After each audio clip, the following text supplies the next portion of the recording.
Kí ló máa ń ṣe yín gan báyìí náà? Ẹ sì ń pè mí ní pé ìjàjà kí ló mú yín? Irú àgbo wo lọ fún mi náà? Káàsì ẹ̀rẹ́ gbọ̀n yìí, ṣé rí iṣẹ́ ọwọ́ Shabby Abs nu? Àwọn náà mójútó àìlèṣedédé ọmọkùnrin. Bóyá nǹkan ọmọkùnrin tí èlé dáadáa àbí nǹkan ọmọkùnrin tí ò sí ẹ̀ ṣiṣẹ́ mọ́ rárá.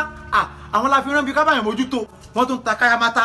Kábàtà wọn ṣiṣẹ́ pussy sweetener, pussy tightener. Àbí bóyá obìnrin tí ìgbádùn bá ló pọ̀ pẹ̀lú olólùfẹ́ rẹ̀ nípa pé bóyá kí ojú ara ọmọ kókó máa gbẹ tí sì máa ń fa pé kí ojú ara máa bó gbogbo àwọn kan máa ná mójútó. Wọ́n tún ta àwọn àgbo lóríṣiríṣi àgbo bà àtàwọn àgbo tí ṣiṣẹ́ ọ̀pẹ ẹ̀yìn tí ṣiṣẹ́ jẹ̀díjẹ̀dí. Wọ́n sì tún mójútó àwọn àìlera àwọn àìsàn ara bíi bóyá high blood pressure ni diabetes ni lóríṣiríṣiríṣiríṣi báwọn.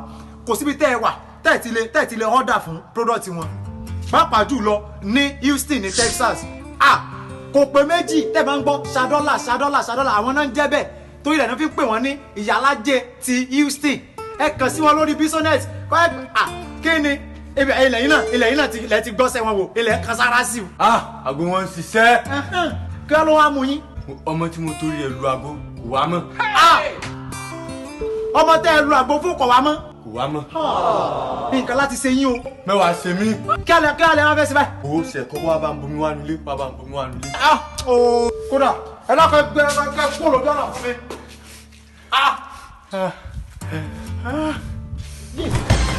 Ẹ̀gbọ́n ẹ̀dá kí wọ́n tẹ̀ ṣe ẹ̀gbọ́n kò lókè. Wọ́n ti kíkí níbọ̀ mi ní fúrọ̀.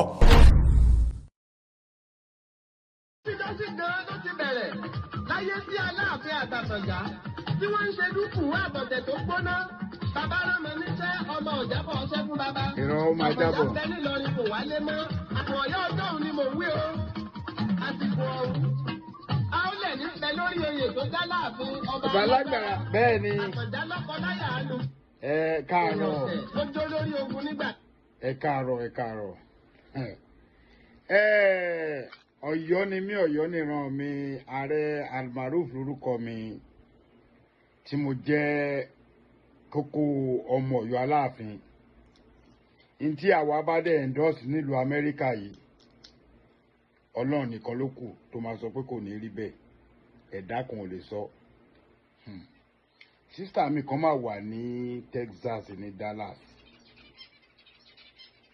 Sísítà mi náà ó yà mí lẹ́nu gan bí woman náà ṣe wádìí nǹkan ìjìnlẹ̀ Yorùbá.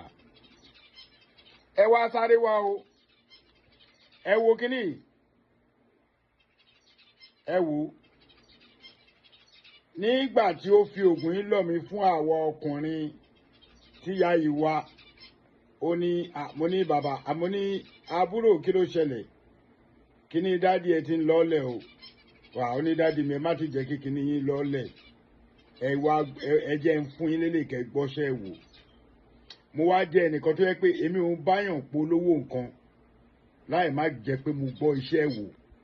Mo fi Ọlọ́run búra, mo fi ànábì tẹ̀lé, mo wá fi Jésù Kristi sí, mo ṣẹ̀ṣẹ̀ wá fi Ifá Olókun Asọ̀rọ̀dayọ̀ mo fi kún.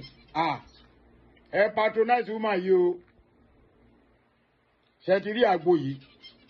Ṣẹ́rẹ́lẹ̀ yìí méjì ló fún mi, bọ̀ ẹ̀jẹ̀ oníkálùkù máa ní tó ń bá lọ. Ṣẹ́rí eléyìí tábìlẹ̀tì ni méjì tí ó ní kí èèyàn lò, ìwọ tí kinní ò bá tí ì parẹ́. Nígbà tí mo test méjì eléyìí mo confirm pé iṣẹ́ ni eléyìí ṣiṣẹ́ fún mi gan o. Ṣẹ̀wárí ẹlẹ́ẹ̀kejì rèé Jápátá, ọmọ Yorùbá ló ṣe o. Eléyìí ti kó nu pé wọ́n lọ ń da lúrúpọ̀ mọ́ sàpà, kọ̀ǹfàmù egbògi ló wà níbí. Ààrẹ Almaroof lórúkọ mi, èmi ò ń bá wọn ní báyàn polówó ọjà, nítorí mi ìfẹ́ kéèyàn kan fi ẹnu kan gbé nǹkan fún mi kí n polówó ẹ̀tọ́ kan wá ní ọjà tá Ààrẹ Almaroof pé irọ́ ló ń pa. Ẹ wo eléyìí kọ̀ǹfàmù ni eléyìí náà, iṣẹ́ tó ń ṣe ó ní agbára nítorí pé mo lò ó. Ìgbà tí mo wá gbé ìkejì yẹn lé mo wá rí pé yes confam. Àmọ́ lọ́dọ̀ tèmi kí ni ìṣiṣẹ́ o, ó ṣiṣẹ́ gan, bọ̀ ní ọ̀dọ̀ tèmi Ààrẹ Almaroof mo tún confam eléyìí mo confam eléyìí ju yẹn lọ kò jẹ́ bóyá jẹ́.